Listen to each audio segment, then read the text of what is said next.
serve to remind me of the boundless potential of man.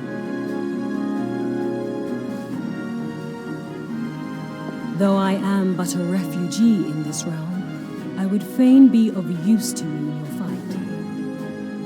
Know that I am tutored in one of the foremost combat arts of the Far East. It may seem outlandish to the Eorzean eye, but should any of your people care to learn, I would be pleased to initiate them. And I will see to it that they are grateful. I have no doubt that your knowledge and skills will serve us well. Besides, your art is not so outlandish as you think. Would you not agree, Master Thancred? Naught escapes your searching eye, Admiral. Few are privy to this information, but Limsa Lominsa is home to a certain secret fraternity. Its members are trained in a form of combat, not unlike your own. By my judgment, it should not be beyond such individuals to adapt to the techniques I witnessed you employing with such admirable deftness. I am heartened to hear this. I too noted a kinship between your style and mine own, though it seemed to me that you fought differently in the beginning. I suppose I did. What can I say? I'm a man of many talents. Though you may labor to believe it, Thancred was once something of a scoundrel who fraternized with the criminal class in these parts. Yestola! You jest, of course. But for a chance encounter with Alphino's grandsire, he might never have left Limsa Lominsa, or received an education in Sharlayan, or taken up his post in Uldar, which is where he trained in the blade, lest you wonder.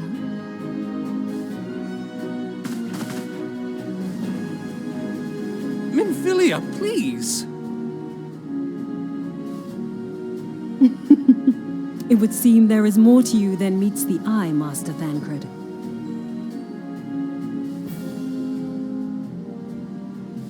Lady Yugiri, I am told that you and yours came to Eorzea seeking permanent resettlement, and that many domins have since been engaged as frontier hands at Revenant's Toll. Mordona is many things, but a place of refuge it is not. Know that I would like nothing better than to furnish your people with a new home here on Lominsan soil.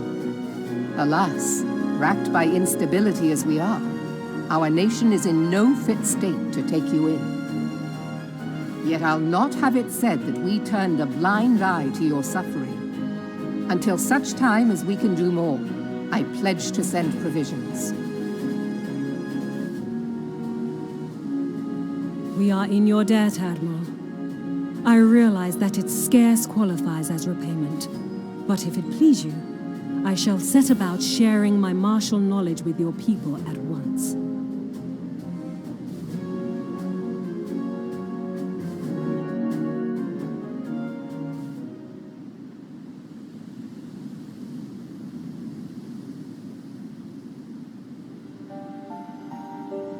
You wished a word in private.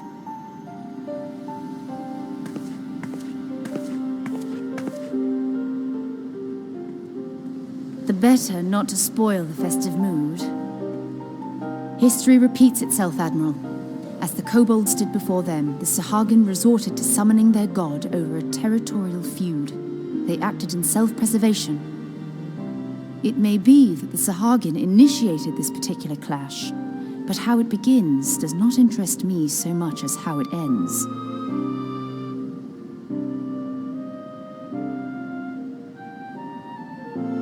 I have not forgotten our conversation, Y'ashtola. I am aware that man bears part of the blame for the Primal's existence.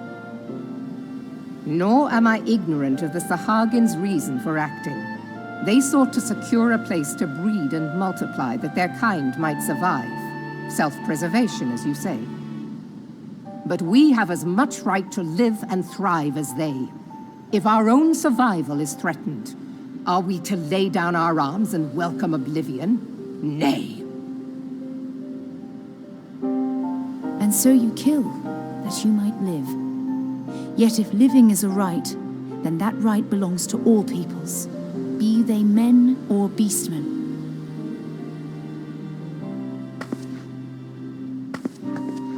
I'll not deny your reasoning. But when a storm gathers, it falls to me to see my people safely through it. That is my duty, and I shall do it.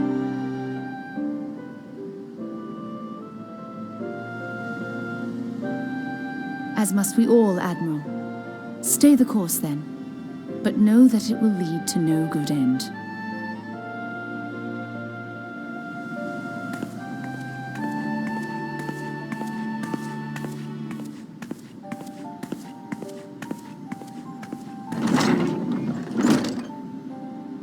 Man has ever put himself first and foremost. To justify his actions, he clads himself in the armor of righteousness, though it be a fancy of his own making. In this, mayhap the Garleans and we Domans are not so different.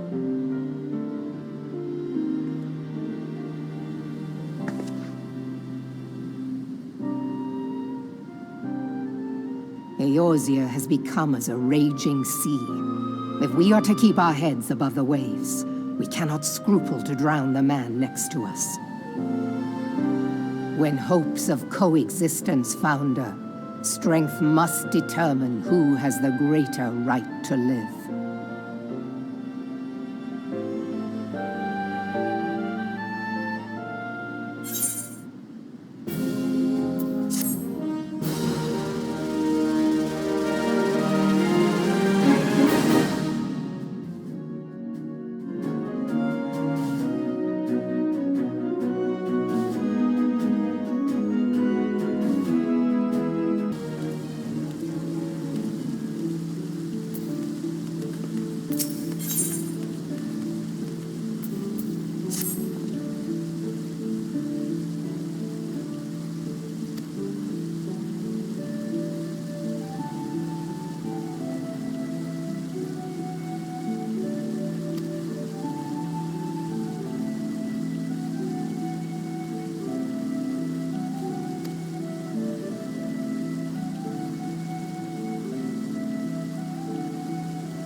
been reflecting upon the events which took place during our visit to Vilbrand. If you have a moment, I would share my conclusions with you. Please, bear with me. When the Sahagin Elder summoned Leviathan, he employed the power we have come to know as the Echo. Though I cannot well explain the how of it, it would seem he became immortal in so doing. When the Admiral subsequently slew him, his spirit emerged from his lifeless flesh, a consciousness shorn of physical form. Thus transfigured, he took up residence in the body of his minion with the ease of a man donning a favorite glove. Long have I known that the Echo allows one to pass through the walls of a man's soul. But never did I imagine that it could free us from our own flesh, nor less that our souls could then occupy the next corporeal vessel to take our fancy. It was of this that Elidibus spoke, an existence which knows neither cessation nor oblivion. And yet, though the Sahagin had mastered his gift and thereby become immortal, he was by no means invulnerable. As we both bore witness, he was ultimately absorbed into Leviathan. And the import of this observation? If the Ascians' mode of existence is indeed the same, it can be inferred that they too are not invulnerable, that they can be destroyed. There exists a legend which tells of souls who are reborn upon the cusp of each umbral calamity, that they might stay the encroaching darkness. To most, it is but a fairy tale, yet recent events have given me cause to wonder. Could the legend in fact refer to the Echo? Much and more yet remains unknown, but I am confident that all will become clear in time. For the present, however, what matters is that the key to defeating the Ascians may at last be within sight. With Urianger's aid, it is my hope that I shall fathom this matter ere long.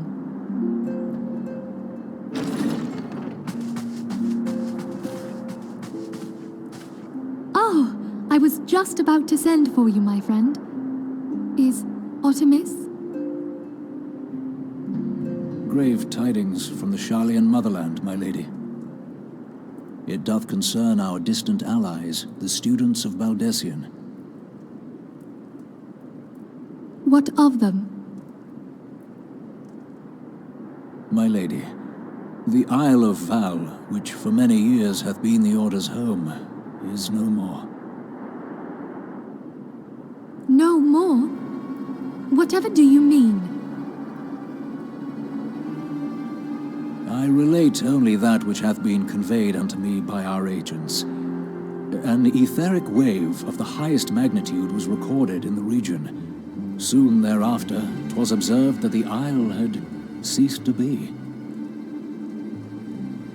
'Tis postulated that a magic was evoked, like in power to Ultima. 12 preserve.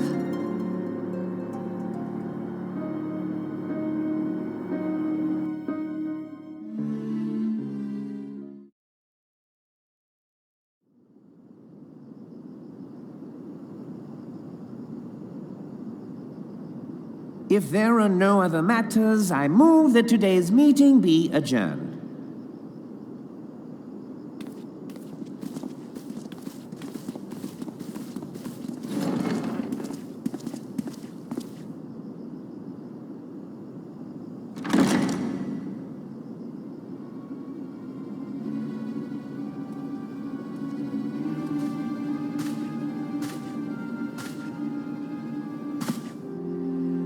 It is done, my lord.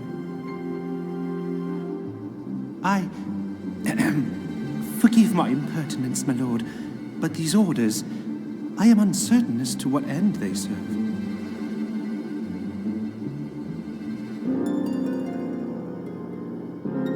Revolution.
You must have gathered by now that Tataru is given to exaggeration. As you can see, I am quite well. Ul'dah, on the other hand, is not. This riot was anything but an isolated incident. There is a restlessness in the air.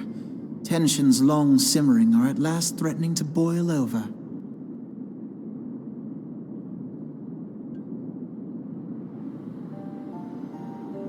Ul'dah is a nation infamous for the great disparity between the wealthy and the poor. The majority of the populace accepts this state of affairs because they believe that every man bears responsibility for his own lot in life.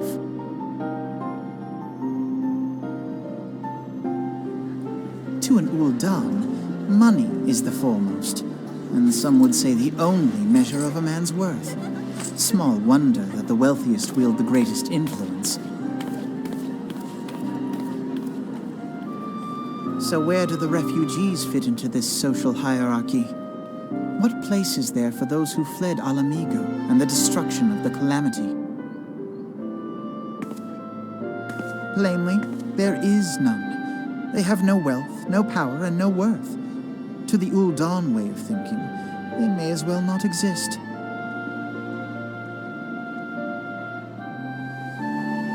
Choosing to ignore their existence, however, is patently not an option. General Rauban and the Sultana understand this, which is why they ordered the Immortal Flames to provide the refugees aid and succor. Yet none would dispute that the expenses incurred by this policy grow by the day, with no end in sight.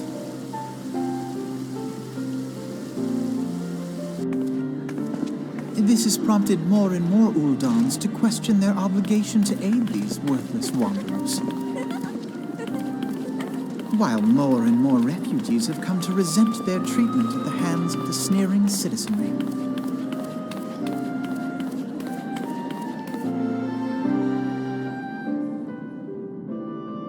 The manner of Lord Lolorito's refusal to grant the Domans asylum bespoke a disdain for all refugees, an attitude shared by the rest of the monetarists. And you may be sure they make no effort to conceal their opinions.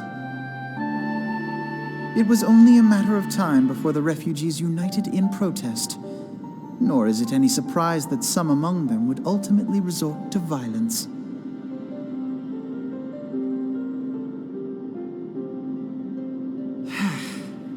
That the Immortal Flames should choose this of all occasions to engage in joint training exercises with the other Grand Companies. By the time they return, the situation may well have deteriorated beyond mending.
Commander Swift has kept us apprised of your recent activities. You've made great strides towards quelling the violence.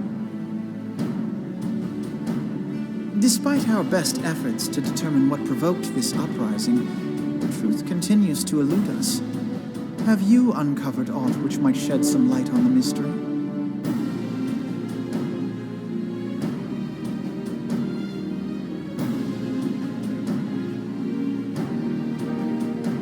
This information does not leave this room. The Syndicate's decision to reject the Doman refugees' appeal for asylum had lasting repercussions. A number of those displaced by the calamity claimed it was proof of a policy of discrimination. Together with a group of Alamegan refugees, they organized a series of demonstrations to protest against the Sultanate. Demonstrations which became heated, but did not descend into violence. Until a certain incident served as a call to arms. A unit of brass blades sent to supervise a demonstration loosed arrows upon unarmed protesters. It was this atrocity which prompted the refugees to take up arms. I need not tell you what followed. We assumed at first that the attack was born of a miscommunication. When emotions run high, they happen.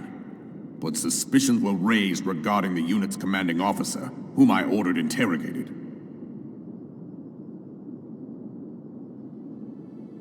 Sure enough, our fears were soon confirmed. The dog confessed that a merchant had offered him coin to give the order. A merchant in the employ of Teleji Adeleji. Teleji Adeleji. But he spoke in favor of the Doman's cause, and has ever seemed sympathetic towards the refugees' plight. Why would he do such a thing? Know you of the Cartano Reclamation Bill? It is a proposal to annex the Cartano Flats so that refugees may establish permanent settlements. When last I looked, that was disputed territory.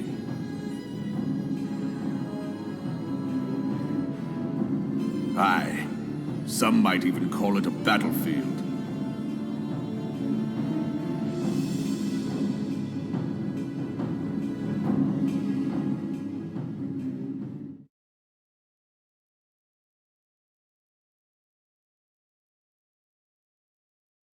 The destruction wrought by Bahamut was greatest at the Cartano Flats.